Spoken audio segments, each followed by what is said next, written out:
오늘 하나님 말씀 열왕기하 3장 8절부터 20절까지 말씀입니다. 구약성경 562페이지, 563페이지가 되겠습니다. 열왕기하 3장 8절부터 20절까지 말씀입니다. 열왕기하 3장 8절부터 우리 같이 읽겠습니다.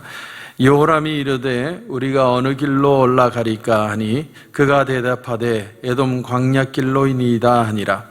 이스라엘 왕과 유다 왕과 에돔 왕이 가더니 길을 둘러간 지 7일에 군사와 따라가는 가축을 먹일 물이 없는지라. 이스라엘 왕이 이르되 슬프다. 여호와께서 이 세 왕을 불러 모아 모압의 손에 넘기려 하시는도다 하니 여호사밧이 이르되 우리가 여호와께 물을 만한 여호와의 선지자가 여기 없느냐 하는지라. 이스라엘 왕의 신하들 중에 한 사람이 대답하여 이르되 엘리야의 손에 물을 붓던 사밧의 아들 엘리사가 여기 있나이다 하니 여호사밧이 이르되 여호와의 말씀이 그에게 있도다 하는지라. 이에 이스라엘 왕과 여호사밧과 에돔 왕이 그에게로 내려가니라. 엘리사가 이스라엘 왕에게 이르되 내가 당신과 무슨 상관이 있나이까? 당신의 부친의 선지자들과 당신의 모친의 선지자들에게로 가소서 하니 이스라엘 왕이 그에게 이르되 그렇지 아니하니이다. 여호와께서 이 세 왕을 불러 모아 모압의 손에 넘기려 하시나이다 하니라. 엘리사가 이르되 내가 섬기는 만군의 여호와께서 살아계심을 두고 맹세하노니 내가 만일 유다의 왕 여호사밧의 얼굴을 봄이 아니면 그 앞에서 당신을 향하지도 아니하고 보지도 아니하였으리이다. 이제 내게로 검은고 탈 자를 불러오소서 하니라. 검은고 타는 자가 검은고를 탈 때에 여호와의 손이 엘리사 위에 있더라. 그가 이르되 여호와의 말씀이 이 골짜기에 개천을 많이 파라 하셨나이다. 여호와께서 이르시기를 너희가 바람도 보지 못하고 비도 보지 못하되 이 골짜기에 물이 가득하여 너희와 너희 가축과 짐승이 마시리라 하셨나이다. 이것은 여호와께서 보시기에 작은 일이라. 여호와께서 모압 사람도 당신의 손에 넘기시리니 당신들이 모든 견고한 성읍과 모든 아름다운 성읍을 치고 모든 좋은 나무를 베고 모든 샘을 메우고 돌로 모든 밭을 좋은 밭을 흘리다 하더니 아침이 되어 소제 드릴 때에 물이 에돔 쪽에서부터 흘러와 그 땅에 가득하였더라. 아멘. 한번 기도드리겠습니다. 하나님 은혜를 감사합니다. 오늘도 하나님의 은혜에 감동하심이 있고 또 은혜를 사모하는 마음이 있는 자들에게 은혜 주시고 또한 우리의 길을 인도해 가시는 줄 믿습니다. 그런 귀한 시간 되게 하여 주시옵소서. 주님 함께 하실 줄 믿고 예수님의 이름으로 기도드립니다. 아멘. 개그맨들이 제일 힘들 때가 언제냐 이렇게 누군가 질문을 했더니 개그맨 중에 한 사람이 이런 대답을 했답니다. 길거리에서 사람을 만나는데 사람들이 다짜고짜 자기를 보면 야 그거 해봐, 너 그거 웃기는 흉내 내봐. 사람들이 그렇게 말을 할 때 너무 자존심도 상하고 내가 이렇게까지 개그맨을 해야 되나 하는 마음이 들 때가 있답니다. 성령의 은사도 마찬가지입니다. 성령의 은사가 갑자기 부탁하면 발동을 하고 예언하는 사람들이 갑자기 와서 나 예언해 주세요. 그렇게 하면 예언이 막 나오고 그렇게 하는 것이 아니라는 겁니다.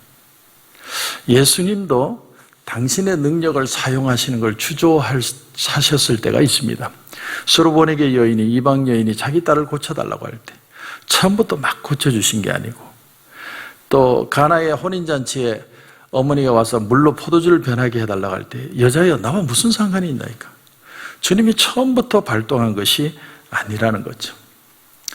오늘 엘리사도 마찬가지입니다. 엘리사가 오늘 본문의 13절에 보면 내가 당신과 무슨 상관이 있나이까. 누가 나에게 요청을 해왔는데 도움을 요청하는데 처음부터 마음이 동한 게 아니라는 거죠. 선지자의 경우는 더욱 그렇습니다. 누가 내게 요청을 해온다고 해서 그 사람의 요청대로 바로 예언을 할 수 있는 게 아니다 하는 걸 여기서 우리가 깨달을 수 있습니다. 예수님이 수르보니게 여인이 찾아와서 자기 딸을 고쳐달라고 할 때 예수님이 처음에는 무덤덤하셨습니다. 그게 대해서 별로 반응을 하지 않으시죠. 그래서 어떤 학자들은 생각하기를 예수님이 그 여자의 믿음을 떠보기 위해서 그렇게 하셨다. 물론 그렇게 해석할 수도 있지만 더 정확한 해석은 여자가 말을 할 때 올소이다. 주인도 그 상에서 떨어지는 부스러기를 먹나이다 라는 말을 할 때 그때 예수님의 마음이 감동했을 것이다. 자기를 낮추고 겸손히 여기고 무언가 주님에게 간절한 마음으로 나올 때 그때 주님의 마음이 감동해서 그 수르보니게 여인의 아이를 고쳐줬을 것이다. 그러니까 우리의 마음에 감동함이 있어야 된다는 거죠. 내가 어떤 능력이 있고 은혜가 있고 은사가 있다고 해서 바로바로 뭐 어떤 일이든 일으키는 것이 아니라는 겁니다. 그러니까 사람들은 막 난리를 치고 어떤 일이 빨리 이루어지길 원하지만 하나님이 보시기에는 그게 별로 중요한 일이 아닐 수 있다는 거예요. 우리는 너무나 급하고 힘든데 하나님이 공감하실 수 있느냐? 그래 그걸 질문하는 거죠. 어떤 사람이 예수님께 나와서 라삐여, 나로 하여금 내 형제와 아버지 재산을 나누게 지혜를 주옵소서, 나누게 해주옵소서. 그때 예수님이 불같이 화를 내셨어요. 누가 나를 너희의 재판관으로 삼았느냐? 예수님이 부탁한다고 아무나 지혜롭게 그냥 이 문제 저 문제 해결해 주시는 게 아니라 정말 이 마음에 간절함이 있고 하나님을 향한 마음이 있느냐를 보는 것이지 인간의 욕심을 가지고 주님 앞에 나왔을 때 화를 내십니다. 그러므로 하나님과 우리 사이에도 이심전심이 좀 필요합니다. 이 기도가 하나님이 보시기에도 기뻐야 되고 내 마음에도 간절함이 있어야 됩니다. 이게 맞아야 됩니다. 무조건 기도한다고 다 들어주는 게 아니라 물론 사랑하는 자녀를 위해서 때로는 때를 쓰면 부모가 들어줄 때도 있겠지만 하나님은 하나님과 우리의 마음이 딱 맞기를 원하십니다. 나병 환자가 예수께 나와서 선생님이여 나를 불쌍히 여겨주시옵소서, 라삐여 나를 불쌍히 여겨주십시오. 그때 주님이 참 그 사람을 볼 때 불쌍히 여기는 마음이 있었다. 옛날 성경에는 민망히 여기셨다는 거예요. 민망히 여기셨다는 말은 제가 몇 번을 얘기하지만 스플랑콘 리조마이는 헬라어로 가슴이 찢어지는 거예요. 마음이 찢어지는 거예요. 너무 마음이 아파서 그 환자를 고칠 수밖에 없는 그 주님의 마음의 감동으로 내가 원하노니 깨끗함을 받으라. 그리고 그 나병 환자가 나음을 입습니다. 자, 그래서 오늘 본문에 이제 보면 엘리사의 마음을 감동하기 위해서 이스라엘 왕이 자기 마음을 낮춥니다. 13절 한번 보십시오. 오늘 열왕기하 3장 13절 보시면 엘리사가 이스라엘 왕에게 이르되 내가 당신과 무슨 상관이 있나이까? 그를 그렇게 말할 충분한 이유가 있습니다. 이스라엘 왕은 평소에는 우상을 섬기고 다른 이방신을 섬기고 그렇게 살다가 급하니까 하나님의 목소리라도 내가 듣고 싶다, 음성이라도 듣고 싶다 이렇게 오니까 엘리사가 하는 말이 평소에는 당신 하시고 싶은 대로 했는데 왜 갑자기 와가지고 하나님 음성을 듣고 싶다고 얘기하느냐. 충분히 말할 수 있죠. 그런데 그때 이스라엘 왕이 자기를 낮춥니다. 이게 중요합니다. 여러분 13절 이하에 보시면 이스라엘 왕이 그에게 이르되 그렇지 아니하니이다. 여호와께서 이 세 왕을 불러 모아 모압의 손에 넘기려 하시나이다 하니라.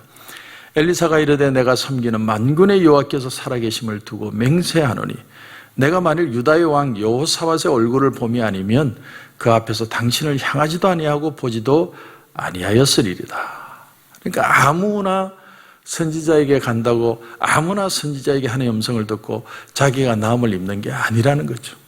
지금 이스라엘 왕과 유다 왕과 에돔 왕 셋이서 아주 난처한 입장에 처해서 엘리사 선지자를 찾아갔는데 말은 이스라엘 왕이 하고 있습니다. 근데 엘리사가 말하기를 내가 저 유다 왕 여호사밧이 아니면 내가 너에게 이런 역사를 내가 하나님 앞에 구하고 기도하지 않았을 것이다. 이런 말을 하는 거죠. 근데 그 말을 듣고서도 이스라엘 왕이 자기 마음을 낮추고 이스라엘 왕이 그에게 그렇지 않습니다. 화를 내는 게 아니라 우리가 지금 공경에 처해 있습니다. 모압의 손에 다 죽게 생겼습니다. 간절히 구하는 거죠. 그때 엘리사가 어떻게 합니까?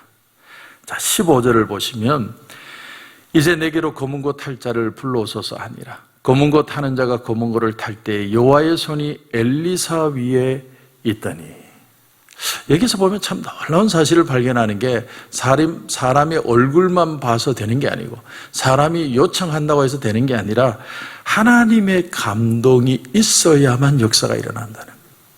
우리가 그저 막 떼쓰고 용 쓴다고 아니면 내가 무슨 은사가 있을 것처럼 생각해서 막 함부로 한다고 해서 하나님의 은혜가 일어나는 게 아니에요. 오늘 이 엘리사는 검문고 탈자가 와서 요즘식으로 얘기하면 찬양의 감동이 있을 때 하나님의 은사가 일어났다는 거죠. 그러니까 우리가 찬양을 하고 기도를 하는 그 감동이 벌써 구약시대 때부터 그런 은혜의 방법이 있었다는 걸 알 수 있습니다. 저도 이 설교 준비를 하다가 설교가 꽉 막힐 때가 있습니다. 그러면 그냥 기타를 들고 찬양을 합니다. 30분도 좋고 1시간도 좋고 그러니까 내 마음이 막 감동이 밀려오고 내가 울컥하고 내 마음에 하나님의 어떤 은혜가 느껴질 때 그때 다시 설교를 시작합니다. 그러니까 하나님의 은혜가 아니면 정말 말씀 준비도 어려운 겁니다.